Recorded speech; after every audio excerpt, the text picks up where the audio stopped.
नमस्कार, ये आकाशवाणी चंडीगढ़ है। अब आप अमन सैनी से प्रादेशिक समाचार सुनिए।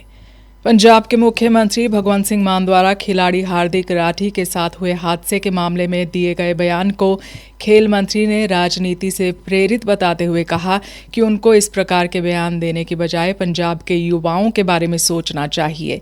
वहां पर नशा गहरी जड़ें जमा चुका है। आए दिन कोई ना कोई युवा मौत का शिकार हो रहा है। उन्होंने भगवंत मान को अपने गिरेबान में झांकने की नसीहत देते हुए कहा कि पंजाब में जो नशे के विरुद्ध कार्य कर रहे हैं उन पर भी हमले हो रहे हैं। वहां के फुटबॉल और फेंसिंग के विश्व चैंपियन खिलाड़ी चाय की दुकान चलाने को मजबूर हैं। उनके प्रदेश में खिलाड़ियों को खेल कोटा निर्धारित होने के बाद भी कोई फायदा नहीं मिल रहा। हरियाणा के खेल मंत्री गौरव गौतम ने कहा कि उन्होंने खेल विभाग के अधिकारियों एवं प्रशिक्षकों को निर्देश दिए हैं कि जहां भी खेल की बुनियादी संरचना के रखरखाव की जरूरत है उसकी रिपोर्ट दें ताकि उसको जल्द से जल्द दुरुस्त किया जा सके। खेल मंत्री ने कहा कि आज इसके लिए एक समीक्षा बैठक भी बुलाई गई है ताकि खेल सुविधाओं को और अधिक विस्तार दिया जा सके। श्री गौरव गौतम ने बताया कि उन्होंने आज हार्दिक राठी के गांव में पहुंचकर उसके परिवार से मुलाकात की और पीड़ित परिजनों के प्रति गहरी संवेदना जताई। उन्होंने कहा कि सरकार इस मुश्किल घड़ी में परिवार के साथ खड़ी है। वे सरकार से जो भी मदद चाहेंगे वे उसको पूरा करेंगे। उन्होंने बताया कि हादसे की जांच के आदेश दे दिए गए हैं। दोषियों के खिलाफ कड़ी कार्रवाई की जाएगी।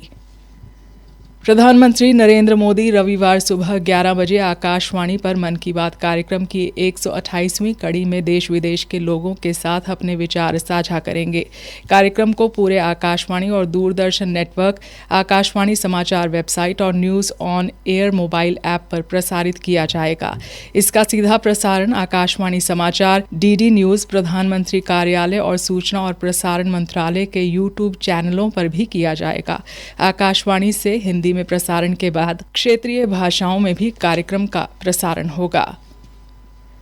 हरियाणा के कृषि मंत्री श्याम सिंह राणा ने खाद के दुरुपयोग व बम विस्फोट में प्रयोग होने के बाद खाद वितरण व्यवस्था बदल दी है। अब मेरी फसल मेरा ब्यौरा पोर्टल पर पंजीकरण कराने वाले किसानों को ही खाद का वितरण किया जाएगा। इसके लिए सभी पैक्स, सहकारी समितियों व एजेंसियों को मशीनें दी गई हैं। आधार अनुमोदन के बाद ही खाद दी जाएगी। कृषि मंत्री श्याम सिंह राणा ने कल दादरी में कष्ट निवारण समिति की बैठक के बाद यह जानकारी दी। मीडिया से बातचीत में उन्होंने कहा, एजेंसियों को और कोऑपरेटिव सोसाइटियों को हमने ये हिदायत दी भी मेरी फसल मेरा ब्यौरा पे आप खाद देंगे। भाई किसी को नहीं देंगे, आधार कार्ड पे नहीं देंगे। आधार कार्ड पे तो बिना खेत वाले का भी आधार कार्ड है, तो वो दुरुपयोग करता है। तो ऐसा पाएगा तो उसको देखिए कानूनी कार्य में तो सख्ती से पेश आएंगे। श्री राणा ने बताया 14 में से 10 परिवारवादों का निपटारा किया और बाकी 4 शिकायतों के समाधान के लिए निर्देश दिए गए हैं। 56वां भारतीय अंतर्राष्ट्रीय फिल्म महोत्सव इफी 2025 आज गोवा में भव्य समापन समारोह के साथ संपन्न होगा, जिसमें दिग्गज अभिनेता धर्मेंद्र को श्रद्धांजलि दी जाएगी। 20 नवंबर से शुरू हुए इस महोत्सव में 81 देशों की 240 से ज्यादा फिल्में दिखाई गईं, जिनमें वैश्विक सिनेमा की सर्वश्रेष्ठ फिल्में शामिल थीं।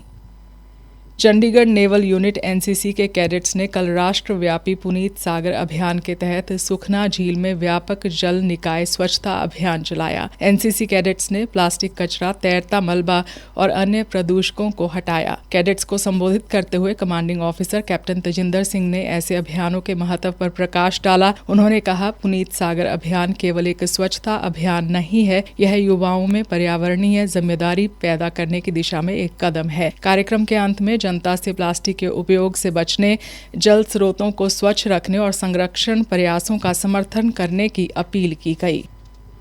अंबाला के उपायुक्त अजय सिंह तोमर ने कहा है कि कल से 1 दिसंबर तक शहर के रामबाग मैदान में जिला स्तरीय गीता जयंती महोत्सव मनाया जाएगा।